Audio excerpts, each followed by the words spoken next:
them up with all the chemicals that they're using in agriculture. And as you keep on expanding in this in the next 10 years or so, you will find that the government of India will not be willing to stop and say that enough is enough. But we have got to stop the exploitation of our primary forests, because nobody in the entire world has been able to reconstitute a natural forest. Scientists are there. They create what they call monoculture forests, plantations. And you can see them all over. Acacia forest you will find, not forests, they are all plantations. Acacia, they will do eucalyptus, they will do all sorts of other things. But nobody, no scientist, as far as I know, is capable of reconstructing a natural forest, because that comes up on its own and it's got a certain randomness which human beings don't understand even today. So we are going to have to make very, very serious compromises in the years ahead. And I'm hoping that when some of you guys get into the decision-making part, there will be some guys there who will put their foot down and advise the government properly and say that beyond this we can't go and we have to do something else. What something else that we can look at a little bit more. Now, let me take you to the scenario that is developing in Goa. And I'm taking Goa as an example because I know it very well. Part of the reason why I don't have excess weight is because I'm most of the time walking on mine sites. And most of the time I'm running away from security managers who want to beat me to a pulp. So even at my age. And I've looked at most of the mining sites. I've gone there at 6 o'clock in the morning when most of the security guards are asleep, which most of them anyway, I like to do. And not this one, please keep the earlier one. That one. Yeah, this is the one, You put it for, yeah, this is the one. Yes, now you can show it in slide format now. Show it in slide format. Yeah, but I'm saying that just show it in slide format, put a full video. Full, yes. And now you should be able to only, with your push down button, you should be able to. Page down button, use the page down button. Okay, that's it. Just stop. Now this is a picture of Goa given to now, certain areas of Goa. Now this is a marvel of plant engineering. And it's basically, what I'm saying about Goa is going to be as valid about Orissa, and it's going to be as valid about Bellary and whatever area left of Bellary and Tumkur and Chitradurga districts and all these other areas where Supreme Court has had to intervene.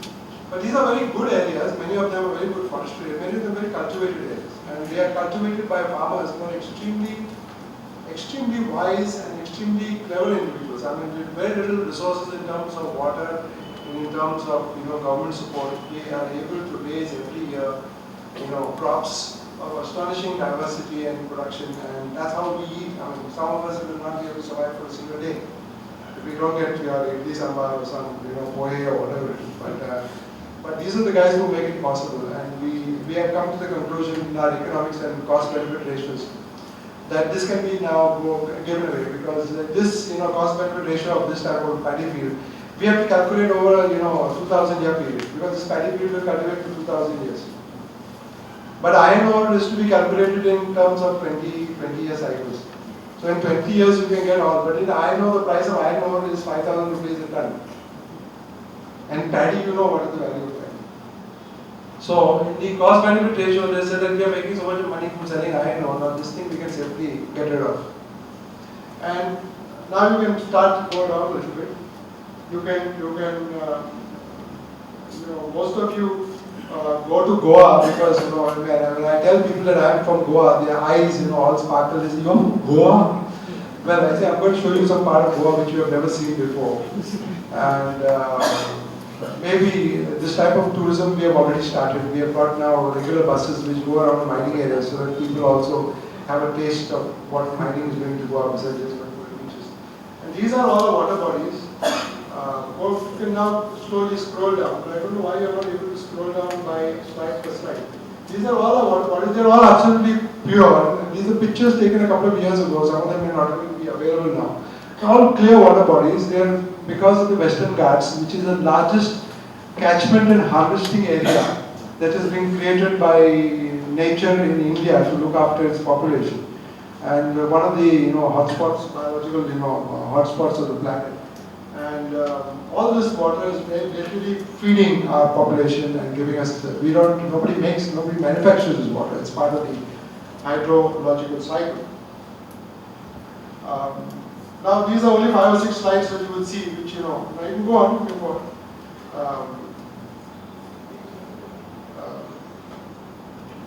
I've been to many of these areas, taking these pictures. These are coastal areas, mangrove areas, absolutely beautiful and stunning. But now this is what mining industry will start doing. These are famous names in Goa, and even their boards significantly are put in the mining areas. And they are the guys who are now, now this is what you call, this is the beginning of mining operations. They first begin by uprooting the trees. Now, if you are an individual and you cut a tree here in Pune, Forest Conservation Department will come to you and will charge you 10,000 rupee fine. But in mining areas, because they have the government in their pocket, there is no question at all. They just take a bulldozer and overnight the entire forest is destroyed. And the first thing that they do in Goa is they destroy the forest area. You can see this is the remnants of the forest. You can see machines working in the background, bulldozers and so on. You can see that, and you can go on. Now this is, there's about 15-20 slides, and you can just go continuously right through. And these are pictures that I have myself taken, because mining and forest don't go together. That's a message that you have to get. Whether you globalize or whether you do anything. So there are all the roots and the trunks of all these forestry areas. Now you can see the forest, on the top. You see the sea of the forest, and then you can see the mining cut below. Now it's easy. Now you go to page down. So now see everywhere you will find forests being taken, and go slowly. You can let them see. Now this is a very good forest area, and you can see the beginnings of mining there. These are all strip mines. That means the ore is below the ground. You can see go slowly. You can see why is it going automatically? I think he's eager to have his dinner. Now you can see the cut, where the cut has been done, this right at the top. And this is the Western Ghat area. This is not, go down next. Now the entire area, the forest which is there on the part outside the lease is left intact, but the entire area before that is just cleaned up. Your ore is below the ground, so you cannot do anything. You got to destroy the forest first. All signs of bulldozers destroying forest. All different mine sites. There were 90 mine sites. This is a picture of Goa. You will not get to see. Tourism department won't show it to you in their brochures. They will show you pictures of skimpily clad foreign women, their bikinis on the beach. But this is also a skimpily clad picture of nature, totally brutalized and ruined. So dumps, that's a sign of a dump. There's a mining dump you can see on the left hand side in forest area. It's all original forest, not planted by human beings. All created by nature over several centuries. And some of it is in good state of health, and all of it holding water under the ground. Wherever there is forest, there is water under the ground. You see the machines actually working, forest on the adjoining lease. All these pictures of active mining leases, there are about 90 working leases right now in the state of Goa. We have succeeded in closing down 30 of them. And we have brought down the production in Goa by something like 15 million tons. And that together with the closure of the Bellary mines, that has brought the annual GDP down by 1.5% this year. It just shows you what our GDP growth. Our GDP growth is basically selling our natural assets. We stop here. We make a great thing about people selling their kidneys. We say only poor people do that. 40,000 rupees, 1 lakh, 2 lakh, get close their kidneys. Now, what is the function of kidneys? Kidneys are filtration plants in your body. And without that filtration plant, in 2 days your toxin levels are so high that you are dead, and you require a machine to get your blood cleaned. Now the ore does the same function in the guts. It's a filtering agent. It's because the ore is there that the rainfall, 120 inches, 5,000 mm, percolates and comes out very, very clean as pure mineralized water which you can drink without filtration or anything of this kind. Now what happens when you remove the ore and sell it to the Chinese? Because the Chinese are giving you some money. I don't see any difference between the fellow selling his kidney and we selling the ore. There's no difference. Just try and imagine what we are trying to do to ourselves and to our own natural endowments. Next, you can see the forest actually, terrified. Go to the earlier picture and see this. These are casualties. Go to the earlier picture. You can see the forest actually, worried whether they will survive. The bulldozers working right at the edge of it. And all this is known to the government authorities, known to the Chief Minister, the Forest Minister, the Environment Minister in Delhi. All these photographs have been supplied to them and also, but none of them bother because they're all like me. They say, what is the problem? We are all going to be out of this scene in no time at all. So it's only the next generation has to bother. The next generation is doing courses in colleges. So next, continue. So these are casualties. These are casualties which produce our cashew. You come to Goa to cashew. After some time, we may give you a package of iron ore, but no cashew. Mining dump starting there. Continue. Now here they burn it also. Get rid of the evidence. These are all pictures taken from different mine sites. And of course, the cumulative impact is there. The one scene is like the other. Because it's all laterite soil. Very good laterite soil. It's all, eventually the impact of that is going to go into the river. Yes, go down. Total ripping up of every natural cover that is. Now you know that natural cover is like your, most of us are losing our hair. When we lose our hair, we put a cap. Those of us who have good hair, we are very happy we can walk about in the sun. But the baldies can't walk about in the sun like that. And the hair is a protection, at least from the sun. But in many ways, nature has got this whole blanket of green. Grass, shrubs, trees. Because nobody can withstand 120 inches of rainfall falling in 3 to 4 months. And if that rainfall doesn't have a buffer, all that mud is going to go into the sea. So this is what is happening. We produced, the amount of silt going into the Mandavi River was 60,000 tons per year. It has now gone up to 200,000 tons, 2 lakh tons per year of silt going into Mandavi and Zuari rivers. And the scientific studies done by the National Institute of Oceanography show that this ore has now formed a blanket over both the biggest, these are the 2 biggest estuaries in the country. And they have killed all the fish population before the rivers. Now we show you now this is where the mining actually takes place, because they remove, now the topsoil has already been removed, the overburden is removed, now they start going underneath. And of course everywhere they will be striking water. That water will be supplying people in the village, they will take the water and they will dump it somewhere else. And you say, you don't even have a heart. I have spoken to mining managers. And about this water, why don't you just allow it to settle and then pump it to the village so that they can use it? They refuse. They have no connection with village people. They are all basically from outside Goa. They are all from Tamil Nadu, from Andhra Pradesh. So they said, we have got no connection. We are just here mine managers. We have to take this water and pump it out into any nala that is kept. We can't give it to village people. It is our water. We can do whatever we want to do. And then throw it out. Now you can see. Show them all the pictures of. Now this is an open cast mine in the state of Goa. Can you find a single piece of greenery and even one piece of grass on it anywhere? Now what will be the impact of rain on this? These are 120 inches of rain. So you can continue. These are all pictures from different mining sites. And this is in the zone, the middle zone between the coast and the Western Ghats. And many of these mines are come close to the foothills of the Western Ghats, and some, as I've seen, are already in the Western Ghats.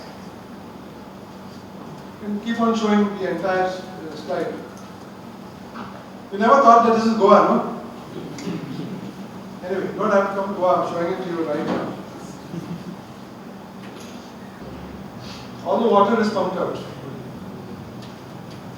Sent somewhere else. Actually, these are, go to the earlier picture. You see, these are very nice places, which I think in my own macabre imagination, they're probably preparing to put, 1.4 million people inside. Because it looks like a very nice graveyard. You don't have to even dig it anymore. Why not? Because you just put them inside there and finish them up. It's all connected with forest and water. wherever you go. And the ore is there, the black portion is the ore. This is the biggest mine, Vedanta mine, you can see the extraction going on there. They're extracting 7 million tons from this is one mine alone. 7 million tons out of total production of 45 million tons. You can imagine if this part was visible in the other part of Goa, in the coastal part of Goa, whether people would come to Goa at all in any case. Now the interesting thing is that they have removed all this mud and the environment law says they have to put it back. I mean, the environment ministry is supposed to have scientists and they don't know basic laws of physics. If you give a person permission to remove 7 million tons and export it to China, what is left? So maybe 40% of the material is ore, 20% is ore, 10% is ore. So if it has gone to China, how does he make do with the hole that is developed there? Now, in many of these cases, they excavate everything. They remove the mud, they put it in one place, they remove the poor quality ore, put it in another place, and the remaining they sell to China. And some of these dumps are put in places outside the mining lease. Now, they exhaust the ore. After the ore is exhausted, the environment clearance says put it back. Then nobody is willing to put it back. But when you are taking it out, the diesel was costing 4 rupees. Now it has gone up to 30, 40 rupees. And when you got to put it back, the diesel cost will probably be 70 rupees. So nobody is ever going to put back that mud into the mining pit. But we have these nice, very fantastic images that all these things will happen. Mining lease is 20 years. The fellow who is doing the maximum mining in Goa, which is producing about 25 million tons, is living in London. He doesn't even live in India. So whether they will ever put back, there is no possibility at all. But there is the water pollution that develops in mining because it's a very polluting industry. It's a red category industry. And all the mud, all the ore that is to be water that should be pumped out to mining pits, because the ore is below the ground. So when the monsoon comes, all the pits get flooded. Then they have to be emptied out. When they are emptied out, they get emptied out with all the muck inside. And then you can see these pictures. Continue. So now the entire population is reduced to drinking water from bottles. Everywhere it is unparalleled scenes of natural devastation. And these guys are celebrated in 5-star hotels, and they have these cocktail parties, the Salgambas, Chogles, Vedanta, all these fellows, they smile, they go about in suit boot, and they have, as I said, television commercials for happiness and all that. But this is what they have done. Now we are in the process of preparing a petition for compensation of 50,000 crores against the mining industry for all the damage that they have done. Based on their own studies, not the studies of the mining industry, but studies of the government, different departments, different specialized agencies and so on. Now these are wells in the villages all dry. There's no water in them. You can go right down, there's nothing. You can fall inside, you won't drown. There's no water inside. And this is the Opa water which supplies water to the Kandapar river, which supplies water to the entire city of Panji, Porna and all that. You see the condition of the water. This is the condition, it jams the filtration plant at Opa several times a week. Then you have to use the clean water which is gone on the other side to clean the filters and again start the process. But we submitted a report on this about 10 years ago to the Goa government. They're not bothered. They don't mind if the filters have to be cleaned so many times a month, they don't mind. As the population gets water for 1 hour a day, they don't care about. This is the state of our political class today. And people still go and welcome them with garlands when they come to these colleges and all that. You should have garlands with chapels and throw it in. This is the type of guys that they are. Totally criminal elements proceeding under the. This is water pollution. Now go to land pollution. See how the pollution. This is all extensive areas of villages where the silt has now spread over the land surface. Forget about the water surface. And this is a road. This is red. And if you go with a nice shirt like this, you take a white shirt in the morning, you come back with a red shirt. These are plants growing. I've taken pictures to show you what is the coating on the leaves. How can these plants survive? How can they grow? And this is the state of all the lungs of all the people in the mining areas. I'm not joking. They had a medical test done in Tata Energy Research Institute, a medical test, and they found all of them have got this muck in their lungs. But they find micron size. This is school in the area. Look at the board announcing this. What is the condition of their? They give them, bright white uniforms. The good advertisement for the surf industry or for Nirma washing machine. The amount that they have got to use. Continue. The things are caked because after in the summer there is no more water inside and all the silt gets cakes.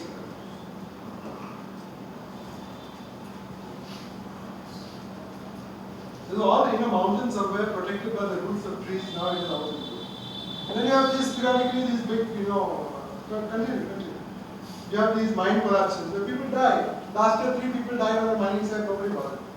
The mine manager is an Abdul Timlo, who is the owner, he is a close friend of the chief minister, so nothing happens to him. This is the mine collapse, this is the whole mine collapses.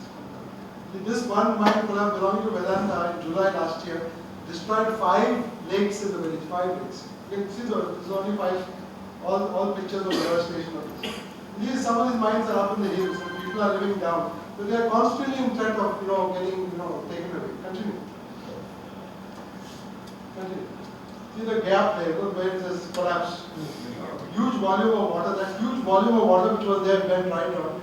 And it was just 500 meters from the location of the village. The entire village would have gone. Nothing would have survived.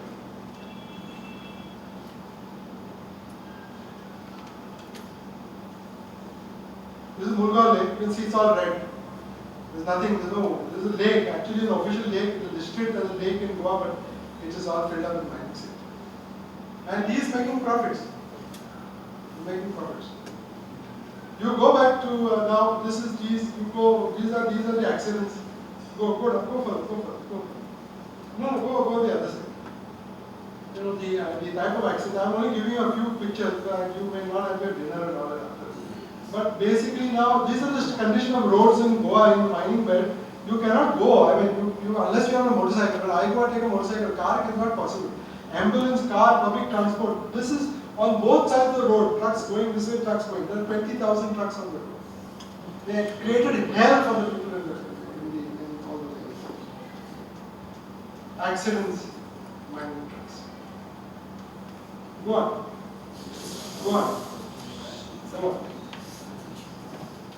It's a totally brutalized system. They have no compunction whatsoever about what they do. 2 weeks ago, one bus crashes into a school bus and kills 7 people. School children, everybody, down. Sasa government. They come with 30 lakhs compensation.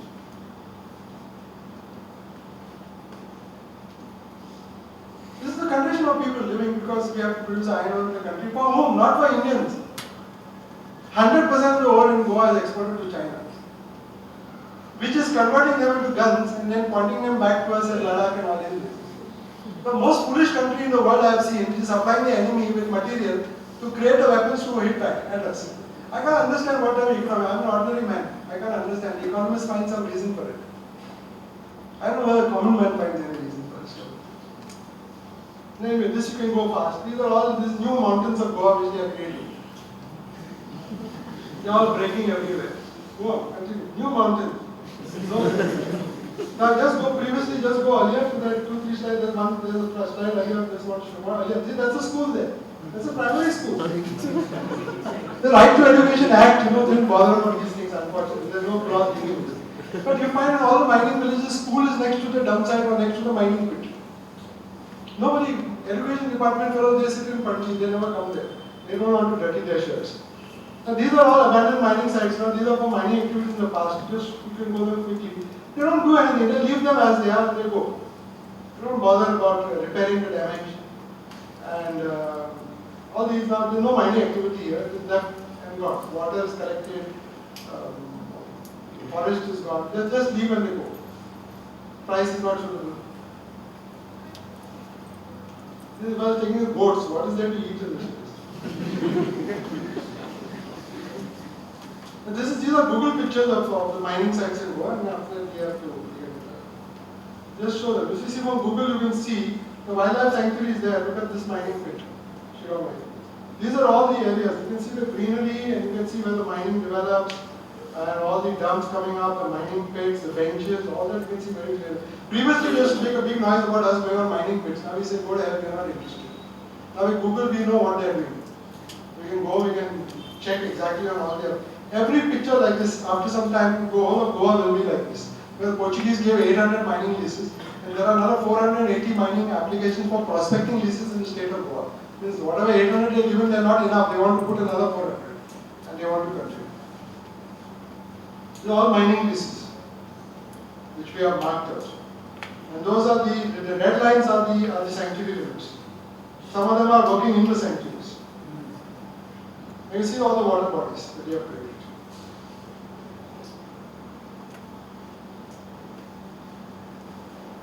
You don't need lecture for this, you can go and look at it on Google, go to Goa, and then go to all the mining belt and you can see all this space.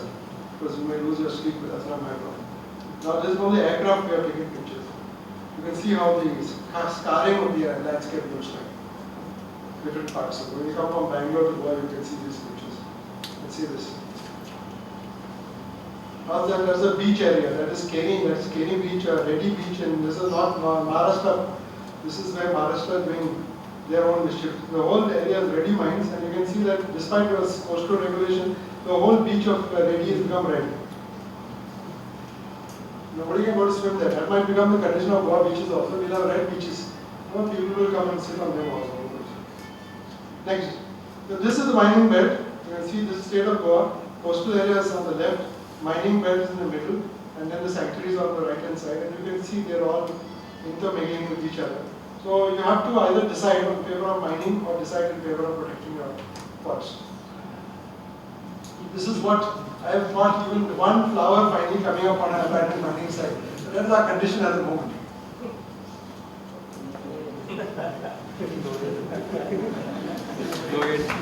No, I'll just give you a picture to relieve the moral. It's already 7:30. But let me try and briefly recapitulate whatever points that I have left. What the Central Forest Council Research Institute of India has said is that there are 10 billion tons of magnetite ore in Western Ghats. And to avoid this type of problem, we have to adopt a new mining technology called and make underground tunnels to get at the ore. This is an expert body which practically says that you can remove the entire intestines of the Western Ghats from inside and keep the forest and the plants outside, and there will be no damage whatsoever. They give the example of Sweden. Sweden has got underground mining for iron ore. They have what is known as the room and pillar method. But Sweden is not the Western Ghats, and Sweden doesn't receive 120 inches of rain, which is percolated by the Western Ghats. And Sweden is not the ecological hotspot of the world. They have only 2 or 3 plants, or 2 or 3 varieties of grass. But this is what our expert body has recommended to the Supreme Court in the CEC matter. And they said that 10 billion tons of this are in Karnataka. Out of the 10 billion, the whole Western Ghats, 8 billion tons are in Karnataka. So they say, and it is a serious body, scientific body saying that, we have to only adopt a new method to take it out. So that these are proposals. In the case of the Ajit Karnakar mine, they cut down 6,000 trees for just one mine. 6,000 trees. We didn't know, we got on the RTI. And we were shocked because they all very well, the forest department does work very well. They have documented every tree, the girth, the this, that and all. And then they have made calculations of what it will cost and charge the party. Because in modern economics, the forest cannot compete with modern economy. Because forest contribution is priceless. So what we do is, because it's priceless, we put some price on it. We'll get some price on it. So we calculate the timber value, then we will calculate the NPV value or the ecological value, net present value, net whatever it is, calculated by Supreme Court. Then we will say the forest will cost something like 35 lakhs.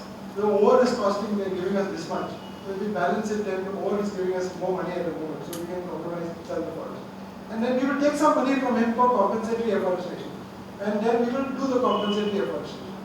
But then they signed an affidavit in the Supreme Court, the Chief Secretary of Goa government, saying that we require permission to cut down forest in Goa. We cannot cut them down because we have no land for compensatory afforestation.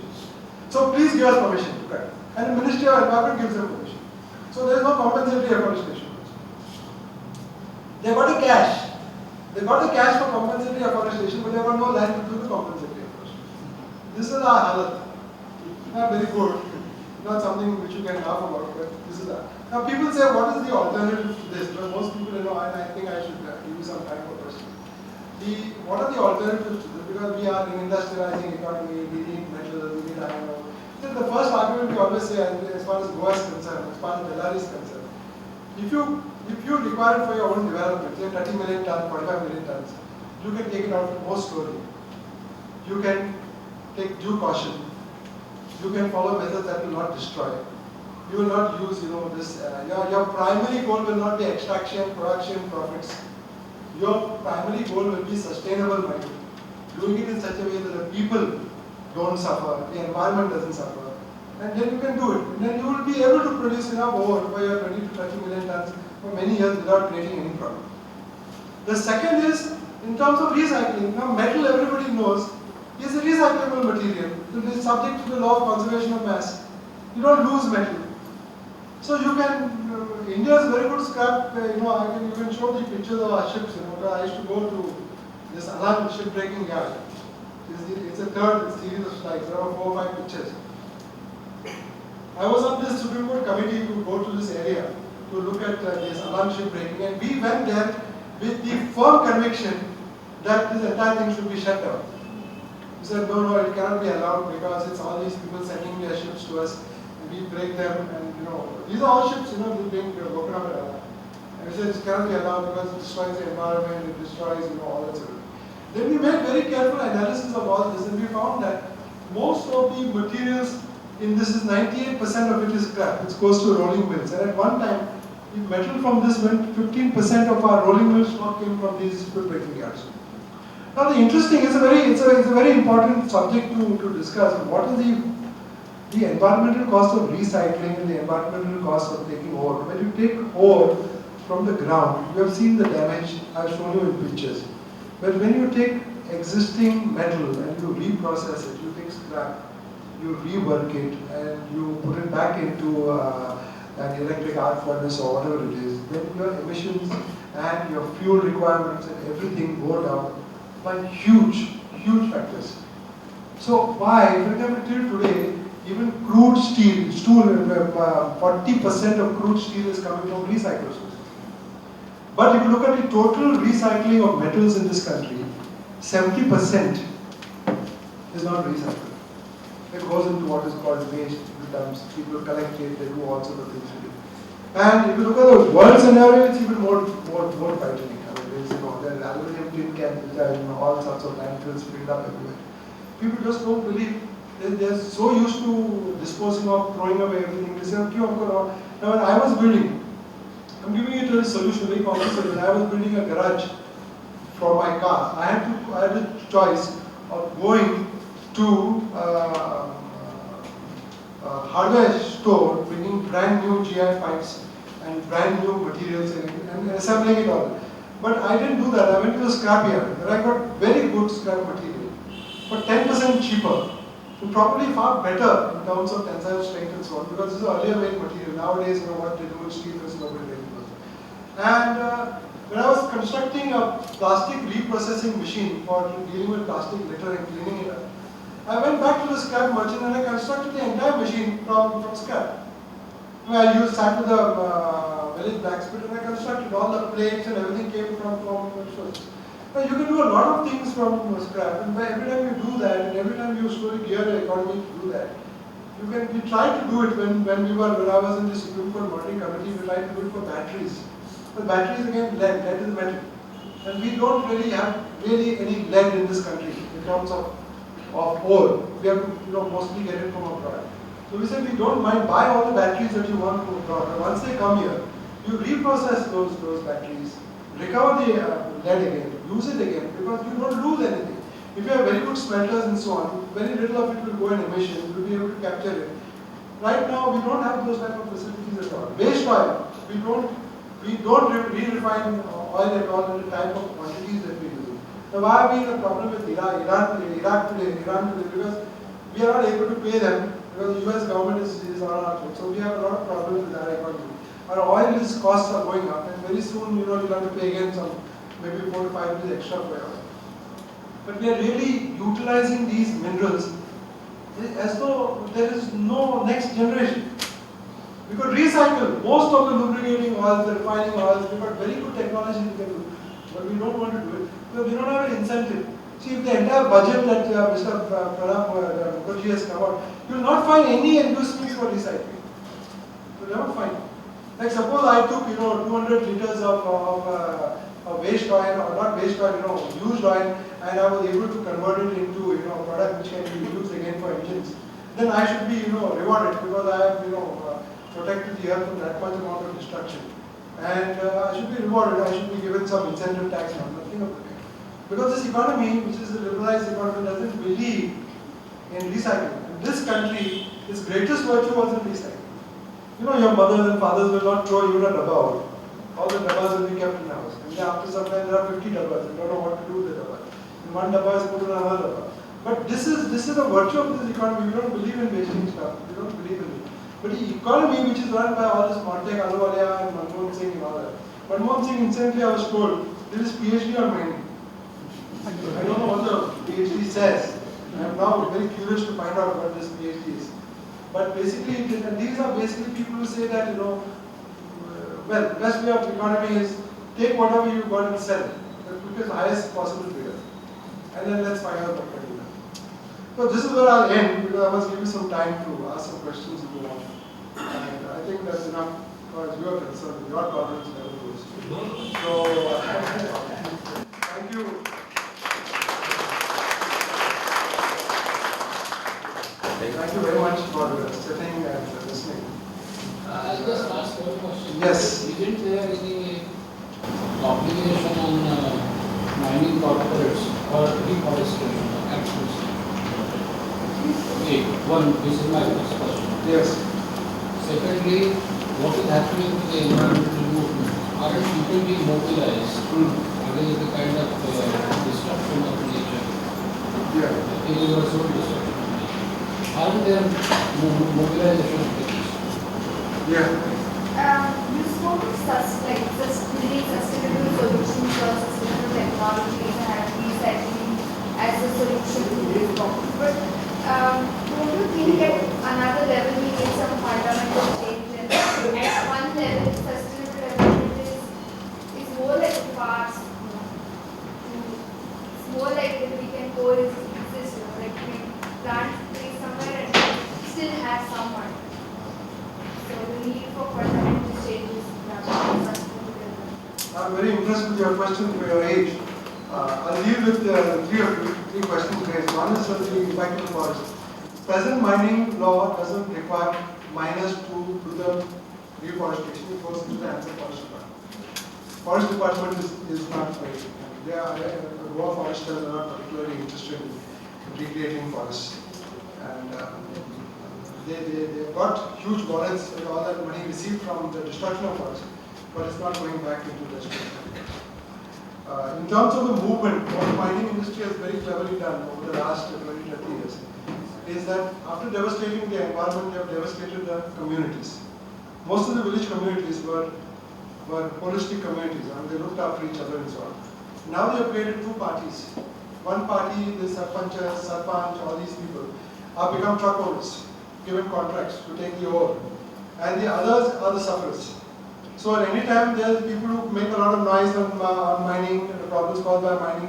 These guys come and say, no, after all, our stomachs will be hurt.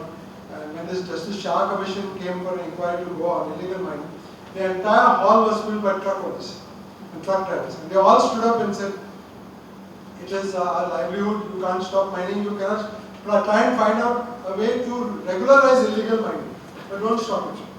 And every time Justice Shah used to ask, okay, I've listened to your problem, is there anything else? And they used to put up their hand, yes, and I've got another point, and they would say, yes, my truck, I'm a truck driver and my livelihood would be affected.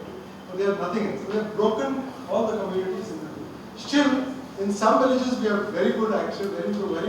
Like 3 or 4 mining villages, they have come on the road and they don't allow any mining. No, I think that this industrial civilization is going to crash the planet in any case. And if we don't crash industrial civilization, we might as well forget about it. It's hardly. If you look at all the indicators, climate change is a very classic indicator. What we are doing in terms of existing level of pollutants, and the inability of the international community to even to reduce the carbon emissions and many of the other more dangerous gases into the air. They are not willing to. And India and China together on the cards to have another 260 thermal power plants by the year 2020. So there's no choice in the line.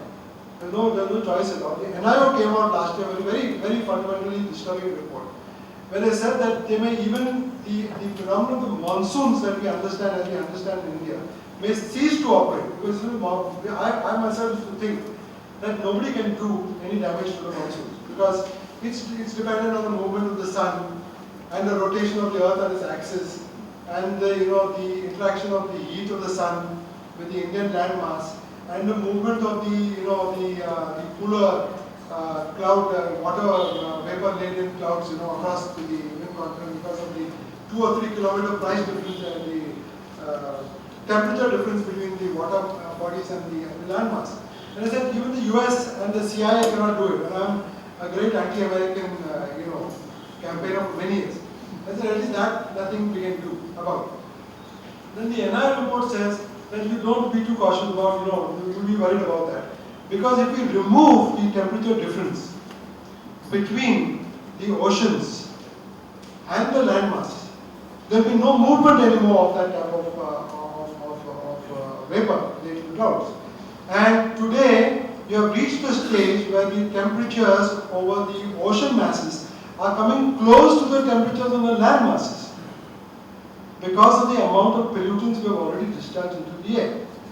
So it may be possible in the remote future that the monsoon as we have it also may not exist because we have created such an enormous difference. And I am not saying this, I am not talking about scientists from the National Institute of Oceanography who have done this modeling exercise. They say be careful that we are really rushing headlong on a developmental industrial model that has really got no future. It's got no future at all.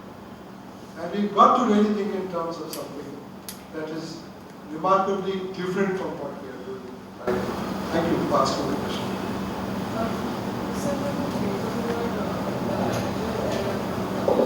Yes. What other kind of work is like from where? Like from where? Is it from the local? No, see, the entire mining industry in Goa, the ownership is very clear. The mining leases are owned by Goans. The mining managers are all coming from outside because you require a BE mining to be able to be appointed a mines manager. Now, though we've had Goa mining in Goa for the last 50 years, the government never set up a mining institute in the state of Goa. So we have no technically qualified people from within Goa who can operate any of these mines. We have to import the entire superstructure from outside. And now, the Goans themselves don't want to work in extraction because it's considered a poor man's job. So you have all the labor which comes from Bihar and from UP and they are actually now the active miners. They are the ones who are dying in the accidents. And that's why nobody bothers about them because the Goans died and there will be an uproar. They say, okay, that there was a big uproar and they stopped all the trucks because the children who died were children of Goans. So they died when one of their school buses was rammed. But I'm sure that if there was an accident on a mining site where 50 Kannadigas died, I mean, there would be no response whatsoever because there's no emotional relationship with those people on a day-to-day basis. So the entire structure is really from outside. The beneficiary is also from outside. But we take that's the economic model. The economic model is designed like that. We take all the punishment, they take all the profits. Yes? Can you just go to the meeting? Yeah, go to the table. These exports and imports that you've shown figures, they're both in terms of Indian rupees. One Yes. is 1,08,000 crore and the other is some 550. Yes. Yeah. So what I want to understand about the diamond import and export is, because this is 66% and you said it's 15% roughly.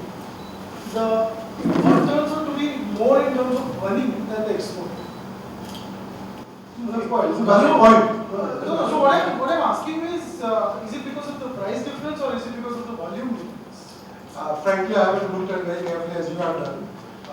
It is possible because when you look at the value on uncut is 14.5%. No, but the 14.5% of 5,30,000 crore, Yes. which turns out to be roughly 75,000 crore, Yes. and which in the case of exports, it's 66% of 1,08,000 crores, which turns out to be roughly 72,000 crores. So, what would be your explanation for it? No, I'm trying to understand that. Yes, Perez. You have some answer. Export, there is no oil. You are not exporting oil. No, I'm talking about only diamonds. No, we are talking only about diamonds. The uncut diamonds imported. He's only calculating it for diamonds. So imported diamonds is much more than exported diamonds. So No, not that. No, but See, the second figure is uncut diamonds. Imports of 14.5 is uncut diamond. We are importing uncut diamond. okay. Then we polish it, give it a value, and then we export it. So that's the difference. I But don't then know. for that diamond which is being exported from India, are we doing mining in India or we are No, it's imported. The diamonds come from Africa. They come from Africa in uncut form. We polish it because we transfer the cost of the polishing onto the eyes of the diamond workers. And then we export that value in terms of cash. can I just intervene for a minute? एक चीज क्या है? The diamonds which are coming in are raw. They are coming in mostly from South Africa and from Western Africa. They have been brought into India to a city called as Surat, where they are mostly polished. Okay? And as far as the diamond trade is concerned, even the polished diamond is considered a sort of raw material. Because then it would be set in jewelry pieces which are normally designed out of India in places like Europe and America, where it is sold, wherein the prices would be phenomenal. वहाँ की price completely अलग है. यहाँ की जो आप देख रहे हो कि like why is that parity between the imported price and the exported price कि दोनों की 70,000 करोड़ क्यों लग रहा है? तो दोनों की 70,000 करोड़ इसलिए लग रहा है क्योंकि the value added by polishing, as far as the world diamond trade is concerned, is again considered to be a raw material. It's not something that's a finished product. That's the reason why it's happening that way. And it's not mined in India. Nothing is mined in India as far as diamonds are concerned. The other thing which I wanted to ask you about this protest in Odisha, where children were involved in the protest, and then there was like from the miners and from so many other parts of the society, whatever media reported, was using children in such protests against mining, was exploiting children, and their right to education is not taken care of because they are not going to schools and they are coming on roads and sleeping in front of the bulldozers. Okay, so how does one look at such kind of ethical or moral questions in the protests? I don't think it's a very difficult issue to answer because on the one hand, the children have got only two options. One is they go to school, where they are ruined in any case. The second is they have to participate in protests to protect whatever. Because you see, children in tribal communities are not considered looked upon as children. They are looked as part of family. You see, the notion of children as a separate entity from human beings is a Western notion. We don't really look at children that way. When children are, we think that children are involved in child labor, but even in our own houses, They children. are being exposed to TV and all, that's also an abuse. Let's not go into that discussion because then we may end up somewhere else. But maybe it's a wrong question to ask me because I'm a dedicated anti-schooler in any case. So I don't think.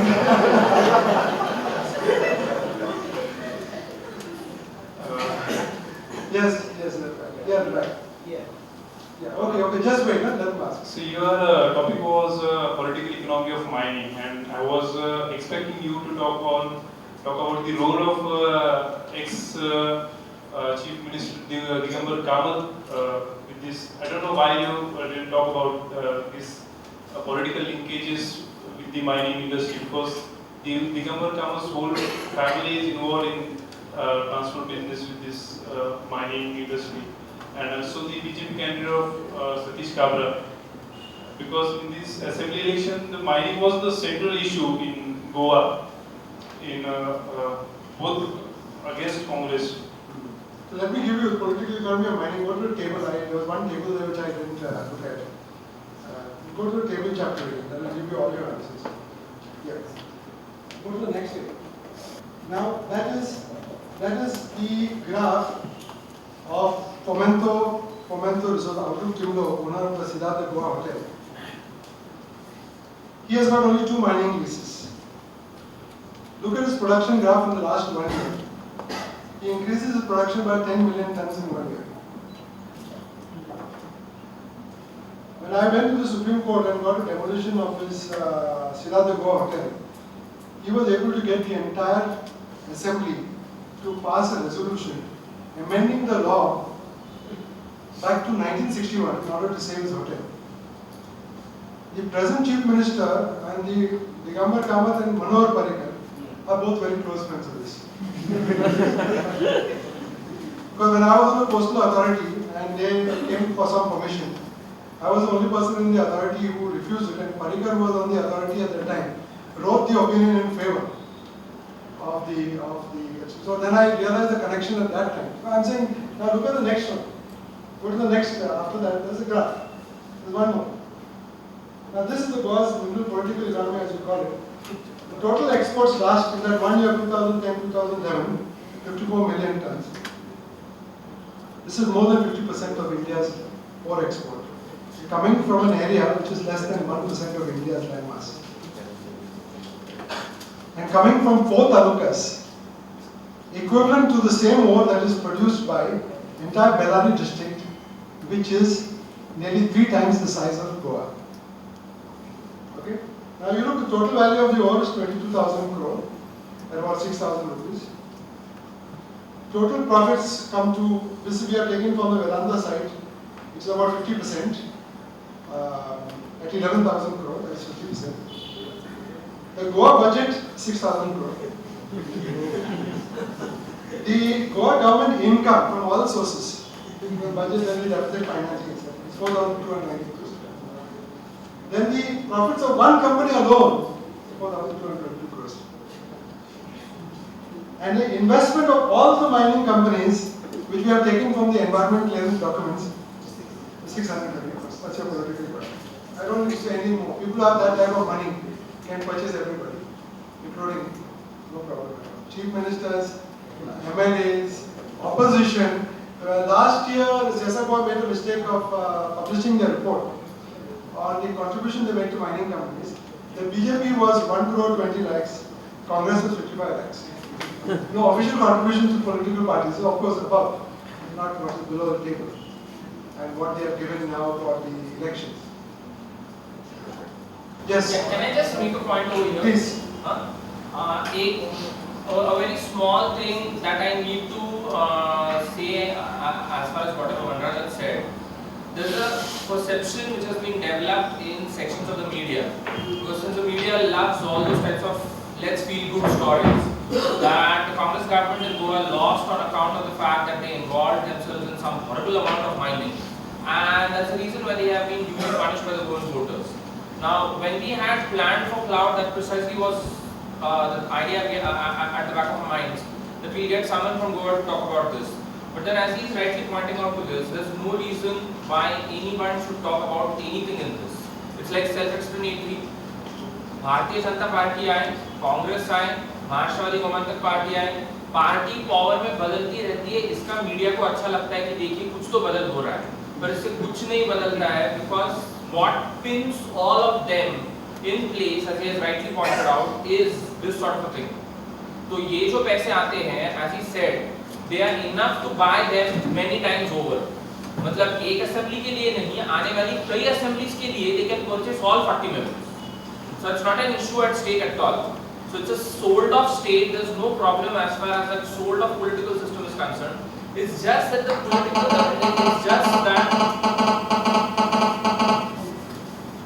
it's just that the media in India wants you all to feel कि नहीं कुछ तो बदला है. और media को चलाता क्या है?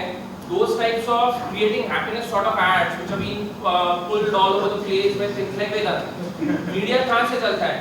मीडिया चलता है उन्हीं लोगों की वजह से। तो मीडिया का एक वेस्टेड इंटरेस्ट है कि आपको वो एक फीलिंग दे दे कि नहीं देखिए बदला है, इतना भी बुरा नहीं है, बदलता रहता है। But at the root of it, so long as that बदल is pinned by this, लोग आते जाएंगे, चलते जाएंगे। Mr. Kamit was mines minister for 12 years before becoming the chief minister. So just faces change. This stays to be constant. I too found your lecture dealing very little about this political aspect, but good that you have dealt with. But then I think it is not just about the media. Why someone like to see?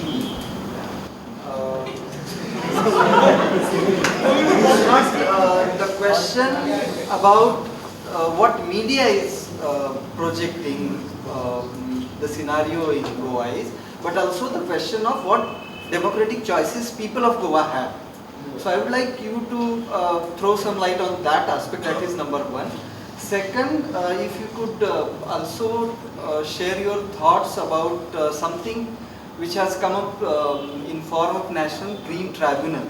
And because Pune also now the new circuit of that circuit bench has opened recently. So what is your reading into the intent and the provisions of this tribunal? These are the two things. This guy's given up the ghost. No, it's working. Working. Yeah. No, it's working. The red light. Yeah, the light is right. The light is right. See, in relation to the democratic choices that people have, the present assembly has turned out sort of a configuration which was never there in the past. The BJP for the first time recruited 6 Roman Catholic candidates and 2 independent Catholics as part of their election campaign. And therefore all the 8 won. All the 8 seats were won by the Catholics. And that's had a big difference on the electoral. Now half the cabinet will be Christians and half will be Hindus. So there is a possibility that some of the problems that were there with the BJP government in the past are not going to be there probably in the future. Because Parekar at least is a bit cautious about things that he did in the last time. We tried to ban Good Friday holiday and all sorts of other things that he tried to do. What is the sincerity in dealing with this mining issue? I know the day that I left the day before I left for Pune, he himself called me up. It's not that he's a very close friend of mine, I know him. He called me up and said, Claude, I want to take action against mining, but I can't take action on the basis of my own knowledge, because he was chairman of the Public Accounts Committee which had indicted mining. But the report was not accepted because the Congress government was, the majority in the assembly. So he said that I do it. At that time, that report is published as, an opposition party document. So I can't do suo motu action, even though I know there is not illegal mining taking place. But you please provide me instances of illegal mining, and I will assure you that I will take action.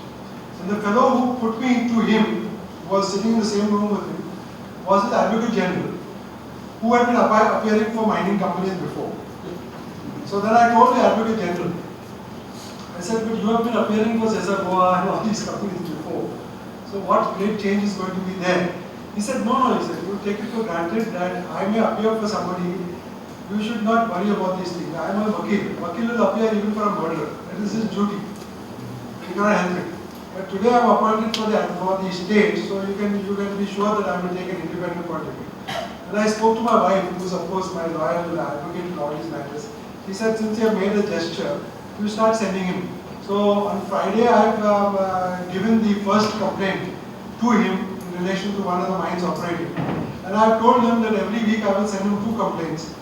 And at the end of the month, if there is no action within those, I will go back to the High Court. Because I have a very reasonable assumption that my complaints will be used as a basis for correcting some moment. Because the Goa goose is known as the best place now for making money, because you don't the first environment clearances that were given for Goa from 2005 2006 were given during Raja's period. And all the money went to DMK. After that, once all those things were exhausted, then it reverted to Goa, where the Goa Congress Party made it into a steady source of income for all the operations. That's why they were not willing to take any action on illegal mining in Goa, despite the fact that they took action against Yadurappa in Bangalore for the same actions and for the same crimes. They took no action in Goa at all. And Orissa also, because they are all in their alliance. So this is the situation right now. I have decided that I will give Parikar the benefit of the doubt. He knows me for several years, and he knows the type of man I am. So we will negotiate, and we will see what he does. We will see if there is any action on the ground in 15 days. And if within a month's time there is no action on the ground, then we will know that they have also opened the lines for conduit of resources into their pockets. And the game will continue. And citizens will have to continue to fight for these type of issues. Nothing like that. In relation to NTT, it's true that a branch of the NTT now is opening up, bench is opening up in Pune.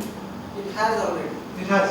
And I was speaking to my good friend Sujit Patwardhan, who was here, saying that now have you got a good lawyer who can appear for, because all the Goa people will be coming here to NTT for even our compensation suit, we have to come to Pune. So forget about accommodation and all, which they always liberally give us, including some packages of Karan police and all that. But aside from that, I mean, we need a good lawyer who will represent, who will know the procedures of NTT, who will file, who will not get thrown out on procedural grounds. So are you people ready? So I think that they are conscious and they are trying to, see that previously all their lawyers had to brief them in Bombay because of Bombay High Court. But now environmental cases will come here. But not all environmental cases, I want my friend. Only those cases dealing with Air Act, Water Act, Forest Conservation Act, Water Cess Act, and Environment Protection Act will come here. Other cases, like Indian Forest Act and all that will still remain with the courts. And some of our cases we are still filing in high courts. Because we know it's a question of cost. You find that it's cheaper in the high court because it's next to you. You file under Article 21 and you get your thing done. But we are quite sure that after some time, even the high courts are going to say, you please go, there are expert bodies there. And one thing you can say about NTT is that they have shown that compared to the appellate authority which was there before them, the appellate authority dismissed every complaint that came before it for 2 to 3 years.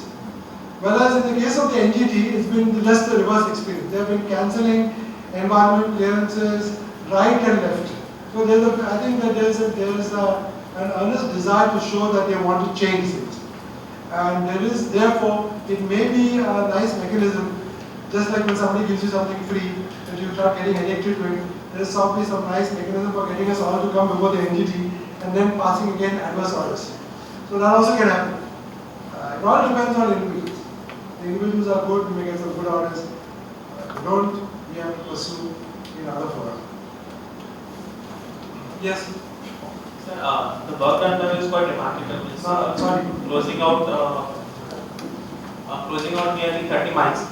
So I just want to ask that, don't you think is need for more bureaucrats to join your elite group? Because the condition is even more worse what you have shown. Now you are saying 30 miles is not enough, we need to close all. It is. I am saying that it should be done. In more numbers. So that more workforce you must be needing to ensure this. No, but as I keep telling you, now when we were in the 50s and 60s, Perez and all these fellows will tell you, when we went to college, it was a different experience from going to college today. But today, 100% of the attention of the student is only on his textbooks and on mugging and on doing project work. But at that time, we never had that situation. We had very good lecturers and professors who should drive us out of the classroom and say, go and do some work in villages, go and do something there. So that remained with us. So even now, the number of people who can do public service is very small because the number of people who go to university and college is very large. But the number of people who are coming out who say that I will make environment protection, my whole and soul is very few. Because everybody says, kamana hai. Kuch kamana hai. So they are willing to, it's a very macabre image, but after all, what do you have to offer? You have got to offer, you have got your youth to offer, you have got your fresh blood to offer, and a good mind to offer, and the best part of your life. So But I find youngsters bartering that for a good deal of cash. So at the time of when they are 35 years, you get this newspaper story, IIM mein gaya usko, they went, they found topmost students are getting 25 lakh a year. The same very student at the age of 35 is gone for higher bypass. Because they have completely extracted everything about it. There is nothing left in it. But this is mining. This mining is a symbolic symbol of the mindset of the modern era. Everything has to be mined. It's not only ore, it's also the blood of youngsters. That is the greatest mining that is going on in this country. That means you are taking people, recruiting them, making them your agents. After what are they going to do to you? Now you may go to IS. You look at this cat mouse business. Thousands of people, which Chetan Bhagat makes fun of in his novels and all that. You look at this, this quota enterprise. You look what is happening. There are people who are willingly offering themselves, take my life. Make me rich, take my life. Even if for 10-15 years I don't mind. I will work for 8 hours a day, I will work for 12 hours a day, I won't sleep. I will kill myself, but I will do it. So it's a very strange phenomenon. Thousands of young people offering themselves and offering their lives for cash. That is something I cannot understand. I mean, one doesn't offer your life and the best portion of your life and the best time of the day in that best portion just for cash. It's not possible. It means something has gone wrong with the youngsters today. I mean, terribly gone. I mean, from 8 o'clock in the morning to 4 o'clock in the evening, 5 o'clock, the best portion of your time, the best portion of your life, from the age of 25 to 35, you just say, I need an exchange value for it. I'm willing to pay that exchange value. You give it to me, I will do everything that's required. That never happened in the independence movement, that never happened any other time. It's happening now. That's the mining which I am hoping. Nature will restore itself. If the entire human race goes, no problem. At some stage, nature will restore itself. The trees will come back, the birds will come back, many things will come back. But nature has got tremendous power. But once you kill people this way, then there's not much chance that they will come back. But one of the things I have to tell you, I meet a lot of young people who have now, IT people and people from colleges, IITs and all, who have kicked up their jobs. There are people in very good jobs who say, sorry, I'm not taking this anymore. I'm not taking this type of shit anymore. I'm going out. I'll do something else. I will work with an NGO. I will work with some other place, but I will not do this. And many of you, of course, are aspiring to be Sarkari agents. But just remember, that is one of the most appalling jobs that you will ever get. The type of IAS officers we are getting nowadays are really terrible. They have actually incorporated. I was speaking last with Shakti Sinha, who was a collector in Goa, and I asked him, how the hell do you do all these type of things? The section 144, this, that, one. After he moved up, he became secretary to Vajpayee when he was prime minister and all that. He was in Goa for some time. He said, Claude, we are operating a manual which is given to us in 1857. We have got no choice, he says in America. We are operating, the collector's manual which we are operating was set down in 1857 during the proclamation of Queen Victoria. You have no other choice. And we have got to see the public in the man. I don't know what the role is unique academy. I'm saying that at least they are different. They have called 6 nuisance people in the next 6 days. That underlines the difference. That at least underlines the difference. But I don't want to say anything that will get me into some more trouble. Because I have to go back and I don't know. Just take one last question. Yes. Because I was waiting to ask that one. This is actually more of an observation, sir. I happen to have a first-hand experience of Jharkhand. I was involved with the mining industry there.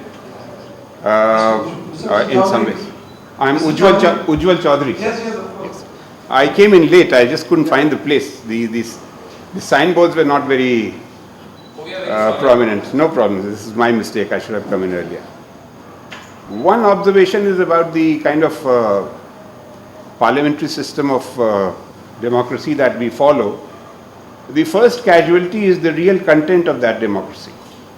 In Jharkhand, the Chief Minister, Shri Madhu Koda, was an independent who was supported by all political parties for 2 years. to retain him in power for 2 years, everybody supported him and everybody got a cut. So that kind of reinforces the point which was discussed earlier. The other point I'd like to make is the connect between the pricing, the way the iron ore is priced. The government of Jharkhand was charging 21 rupees per ton as license fee for the mine for the iron ore. Yes, for iron ore, 21 rupees per ton. That might have been at a point when the extraction cost was at about 150 or so, and the price it was fetching in the market was about 400 to 600 rupees a ton. And then the sponge iron technology came in about 2001, 2002, which dispensed with the need for very high quality iron ore. So instead of the 60% richness and all that, you could make do with 15 to 17% richness of iron ore in the soil. Chaibasa is 18% across the district, by the way. That meant that anyone could dig up anywhere, take out as much as he could, and sell it. The prices in China were shooting up by 2003-04 anyway. So the sponge iron technology, which is extremely intensive on power consumption, that coupled with very cheap iron ore available here, and the government kept losing because they revised the rates from 21 to 27 rupees per ton, whereas the prices went up from 600 rupees a ton to 6,000 rupees a ton. One of the problems is that the prices have not been linked to international prices in dollar payments. The other guy is getting, the exporter is getting the payments in dollars. The Indian government still sticks to 27, which was fixed at certain point and then revised and so on. So these two quick points, sir. I have heard this lecture with great interest. I wanted to be here in all seriousness, and I'm very happy that there is a certain kind of interest here. One more thing, sir, was that it is all. There have been several questions about the kind of interest or the ground level resistance that might be building up to this kind of exploitation. But this is directly related to the educational level. In Jharkhand, it doesn't exist. There is no such thing. The groundswell in that sense is not there. I'm really happy to hear the kind of things which are happening in Goa and in Karnataka and all that. But we'll do well to remember that it all started from Jharkhand. It all started, and then Bellary happened, and then Odisha happened, and so on and so forth. And incidentally, the former Chief Minister is still in prison, sir, after 2.5 years. Thank you. I mentioned his name in the beginning. Mr. Chaudhary is Director General of Income Tax Investigations, was the person responsible for getting Mother Quota into prison.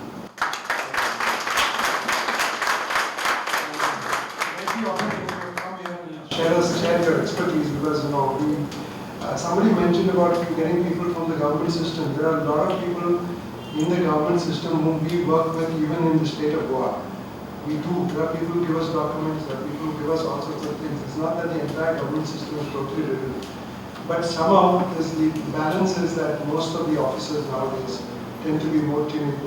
They don't want to create any trouble, and they would prefer to retire gracefully without creating too much problems for themselves.